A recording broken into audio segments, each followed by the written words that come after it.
ganda nyo naman. Nanay Bear! Hello! Nanay Bear! Nanay Bear, parang paslim ka ng paslim. Wow, salamat! Nanay Bear. Masaya siyempre yung pamilya ko dahil meron na namang artista na nagpunta sa bahay namin. Proud. Tapos, na-discover nila kay Wendy, napakabait niya. Ito naman ang aking nanay. Wow! Ay, nanay! Wow, Karila! Wow naman! Hello! Pati na mo si nanay. Ano bang name niyo? Lydia, nanay. Nanay Lydia. Tawagin niyo naman ako Tita Lids. Wow! Si Tita Lids kasi is very happy. Is very fun. Tawa siya ng tawa. Parang pagkasama mo siya, everything is just light. Mister ko po. Mister ko. Oh, Hello po. Ano pa name niya, sir? Andit po. Jaime. Jaime. Jimmy. Nalilibit mo alam mo kayo, love. Labit ko kayo.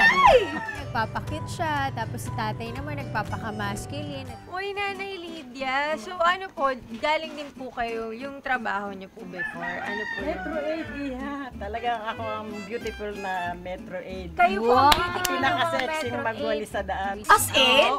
So, marunong po pala kayo gumawa ng walis. Siyempre naman, expert ako doon. Pwede niyo po kami turuan. Kasi si Ate Wendy, excited talaga siya na... Tuturo ko kayong gumawa ng walis. Sige po, Nay. Sige po. Ay, Tita Lids, come on. Let's do that.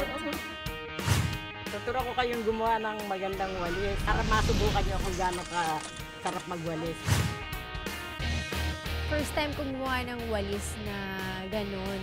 Alam ko may walis na ganun yung ting-ting, pero hindi ko alam na tinatanggal pa pala siya para mahaba siya. Tapos matigas siya para mas mabilis. Parang naging parang semi-rake siya. Ang sweet niyo naman, Nanay Berry. Saan ba kayo nagkakilala ni... Wala na balik. Ako, nung una ko siyang kita. Type na type sa ako yan, no? Hindi. Kasi Iniikot lang ako. patanggi niyo parang payabak. Pero, ang kanyang kayabangan, ang nakabilang. Nakahuli ng aking pusa. Samantala, si Melay ay tinuruan ni Nanay Lydia ng tamang pagwawalis. Ay, naku, maganda akong magwalis na. Ay, pwede ito. Pwede tayo.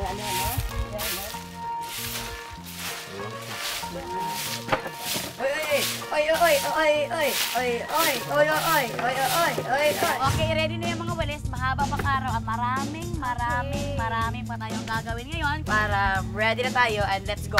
Bili mo na yung Ate Wendy.